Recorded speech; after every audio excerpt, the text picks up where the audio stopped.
Have you ever noticed how you avoid certain thoughts about yourself? Maybe there are moments when anger flares up unexpectedly, or fear grips you with such intensity that it feels like a stranger has taken control of your mind. Maybe there are impulses, desires, or emotions that feel so foreign, so unacceptable, that you shove them into the back of your mind as quickly as you can. What if I told you that those parts of you, the ones that scare you, the ones you try to bury, the ones you don't even want to admit exist, are not your enemy?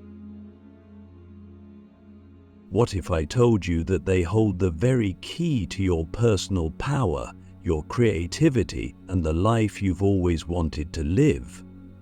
Carl Jung once said, "One does not become enlightened by imagining figures of light, but by making the darkness conscious." And that's what we're going to uncover today, how the darkness within you, the part of you that you're most afraid of, is actually the source of your greatest strength. But before we go any further, let me ask you something. What would happen if you stopped running from the parts of yourself that you dislike the most? What would happen if, instead of hiding from them, you turned toward them and asked, "What are you trying to teach me?" Click subscribe to this channel to get more topics you love. Let's start with a simple truth.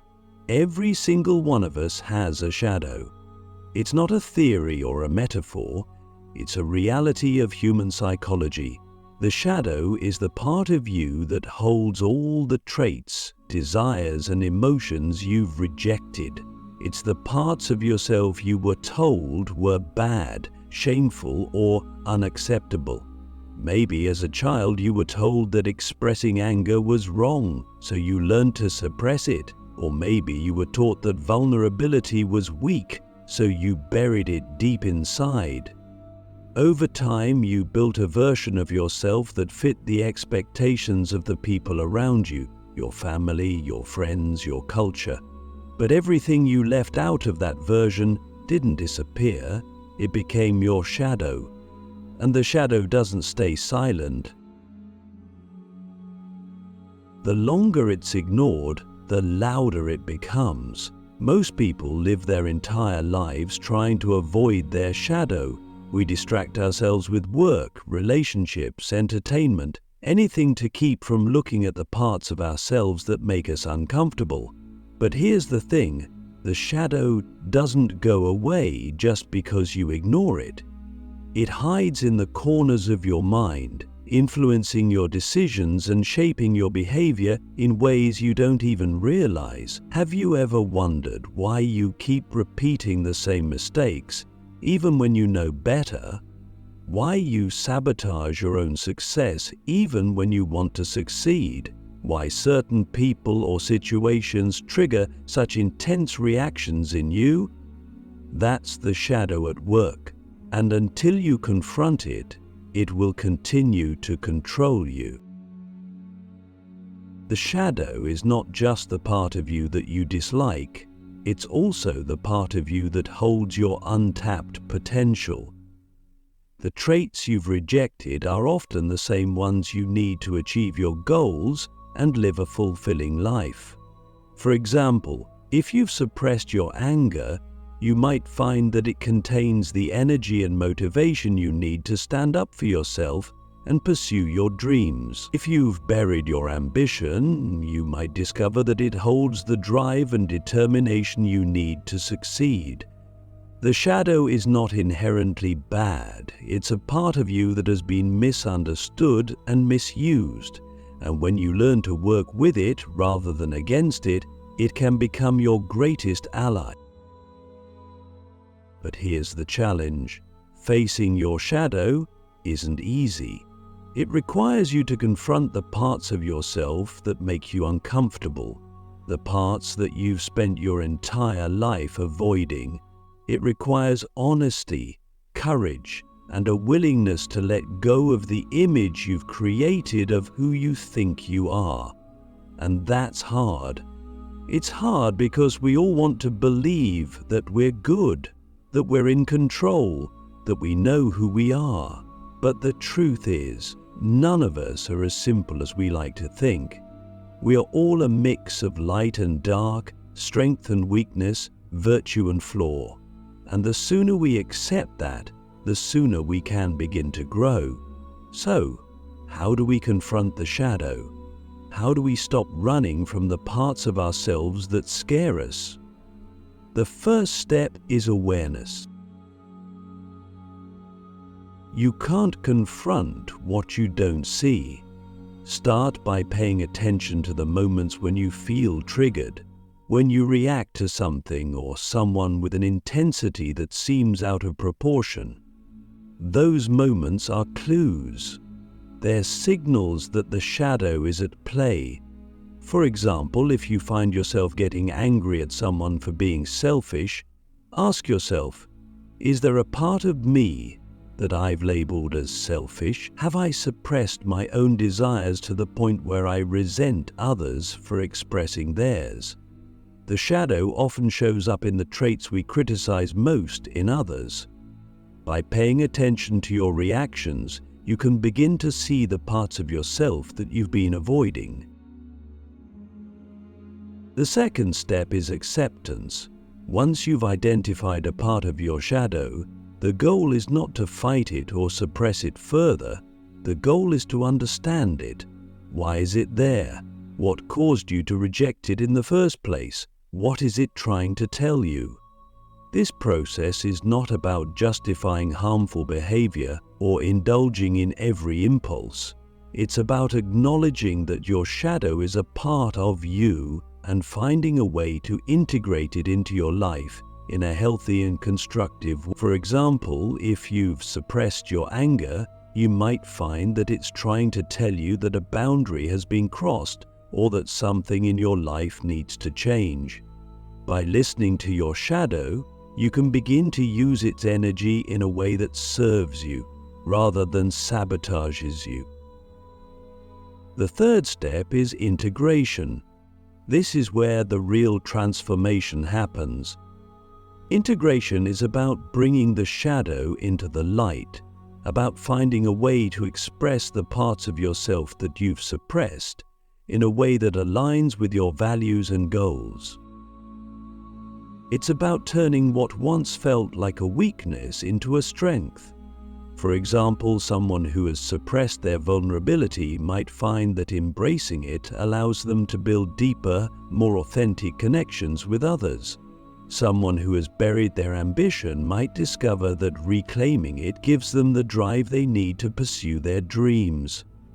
Integration is not about becoming perfect, it's about becoming whole. As you begin to integrate your shadow, you might notice that your relationships start to change. The traits you once criticized in others no longer trigger you because you've accepted those traits in yourself. You might find that you're more compassionate toward yourself and toward others. You might also find that you're more confident, more authentic, and more at peace. The shadow is not your enemy, it's a part of you, and it holds the key to the power you've been searching for. Why is it so hard to admit the parts of ourselves that we've rejected? Why does it feel so threatening to even acknowledge their existence? The answer lies in how we've been conditioned. From a young age, we are taught to strive for perfection, to present a version of ourselves that fits neatly into societal expectations. We learn that certain emotions, traits, or desires are unacceptable, so we push them away. We build a persona, the mask we show to the world, to gain approval, to avoid judgment, and to feel safe. But the parts of ourselves that don't fit into that mask don't disappear, they go underground into the shadow. The problem is, the more we try to suppress these parts, the more they fight back. They show up in ways we don't expect, in behaviors we can't explain, and in feelings we can't control. The shadow doesn't care about the mask you wear or the image you're trying to maintain. It cares about being seen. And until it is, it will continue to disrupt your life. There's a reason why the shadow feels so threatening. It challenges the story we tell ourselves about who we are. If you've built your identity around being kind and selfless, admitting that you have feelings of anger or selfishness might feel like a betrayal of who you are. If you've built your identity around being strong and independent, admitting that you feel vulnerable or needy might feel like weakness. But the truth is, these aspects of yourself are not bad or wrong, they're human. The shadow is not some dark, malevolent force. It's a part of you, shaped by your experiences, your fears, and your unmet needs. It's the part of you that wants to be heard, understood, and integrated. And the paradox is, the more you try to suppress it, the more power it has over you. But when you acknowledge it, you take back that power. Imagine carrying a heavy backpack that you don't even realize is there. Over time, it weighs you down, making everything feel harder than it needs to be. That's what it's like to live with an unacknowledged shadow. It drains your energy, clouds your judgment, and keeps you stuck in patterns that don't serve you. But the moment you take the backpack off, you feel lighter. You can move more freely.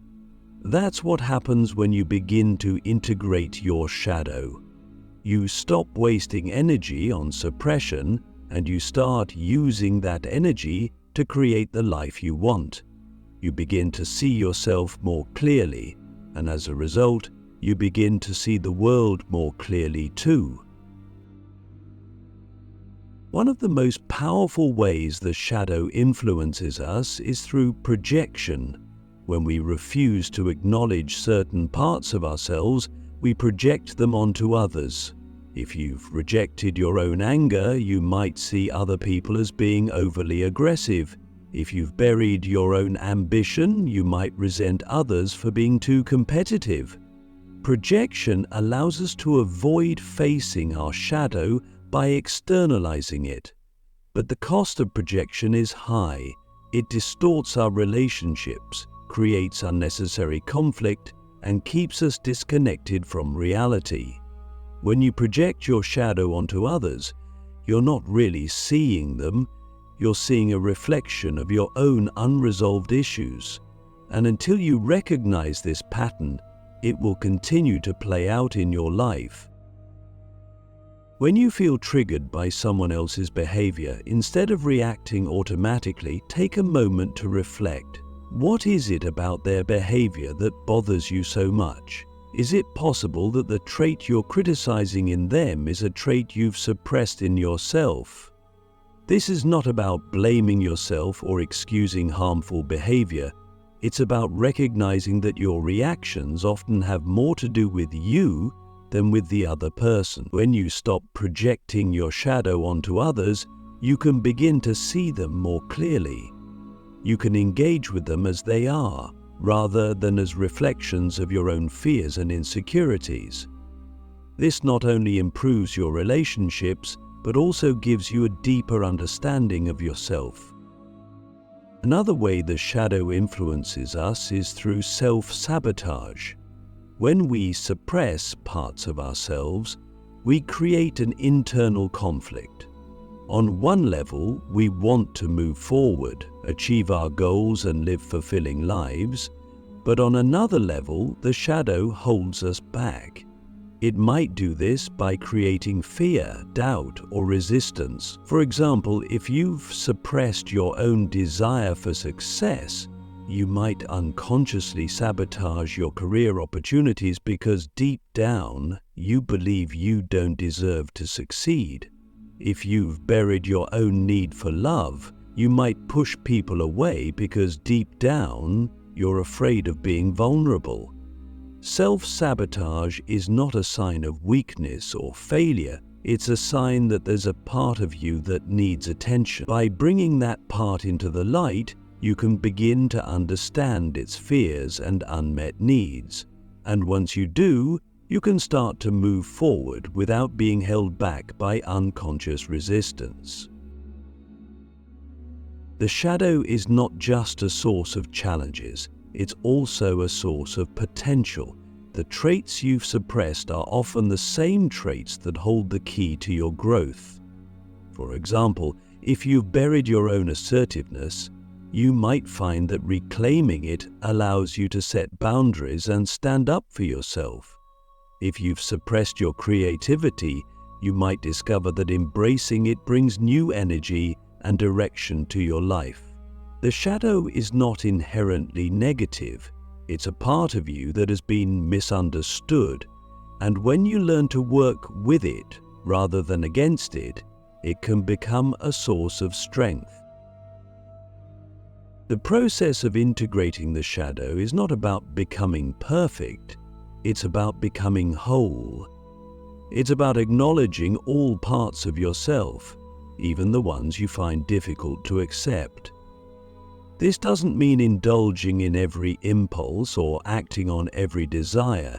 It means understanding where those impulses and desires come from and finding healthy ways to express them. It means recognizing that your anger, for example, isn't something to be ashamed of. It's a signal that something in your life needs to change. Your fear isn't a weakness, it's a sign that you care about something deeply. Your ambition isn't selfish, it's a reflection of your potential.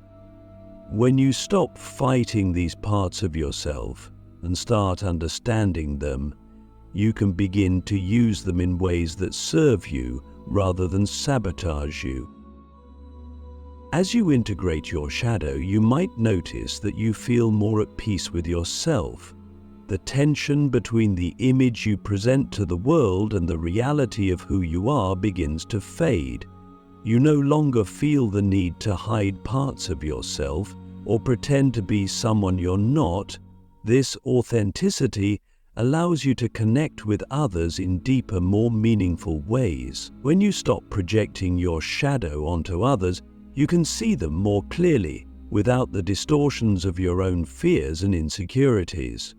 This not only improves your relationships, but also helps you build a stronger sense of self. The shadow is not your enemy. It's a part of you that has been waiting to be acknowledged. By facing it, you can begin to live a life that feels more authentic, more aligned with who you really are. This isn't about becoming perfect. It's about embracing your imperfections and finding strength in them. The part of you that scares you is not something to be feared, it's something to be understood. And when you understand it, you'll find that it holds the key to your power.